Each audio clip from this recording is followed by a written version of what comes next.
Bugün PBL metodu ilə bağlı müəllimələrin fikirlərini öyrənəcəyik. Ənənəvi dərslərlə müqayisədə PBL metodu sizə müəllimə kimi hansı üstünlükləri qazandırdı?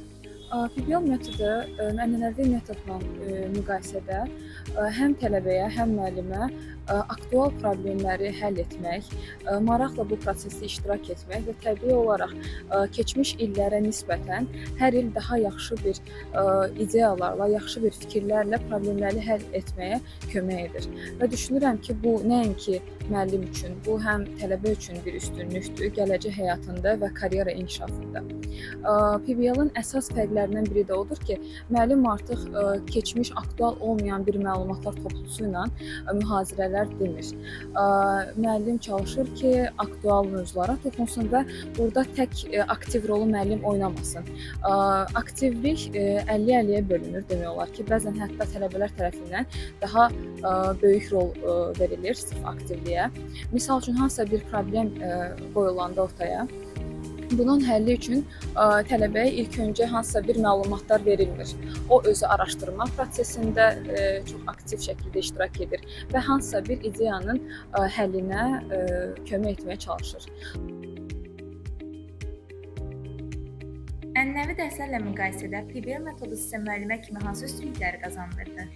Tələbələr fikirlərini daha rahat bir şəkildə ifadə etməyə bacarığı əldə etdilər. Bununla bərabər tələbələr komanda şəklində daha yaxşı, daha rahat bir şəkildə özlərini ifadə etməyə bacarığı əldə edirlər və bununla bərabər tələbələrdə beyin fırtınası sanki baş verdi. Yəni çox fikirlərini müəllimdən gizlətməməyə başladılar və onu izah etməyə başladılar. Əvvəllər bu fikirləri tələbələr bir o qədər müəllimə deyə bilmirdilər, amma indi bu PBL metoduna əsasən tələbələr daha rahat bir şəkildə özlərini ifadə etməyə bacardılar. Ənənəvi dərslərlə müqayisədə PBL müəllimlər üçün bir sıra üstünlüklər təşkil edir. Bu üstünlüklərə müəllimlərin tələbələrə əməkdaşlıq bacarığını, tənqidi düşüncə bacarığını, bir çox bacarıqları özlərində inkişaf etmək üçün mühit yaradır.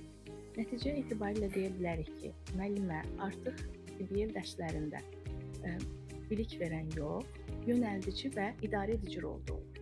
Və buna görə də PBL metodu ilə keçirilən dərslərdə müəllimələr dərsləri daha zənginləşdirir və bu tip keçirilən dərslər daha çox effektiv olur.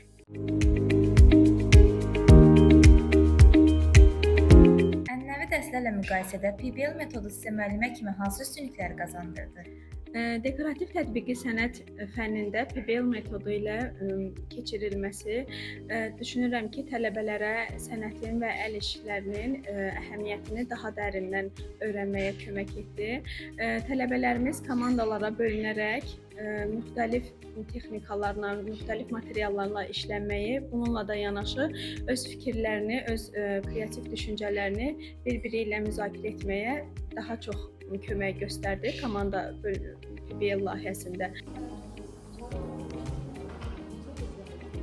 Для преподавателя открывает огромные возможности.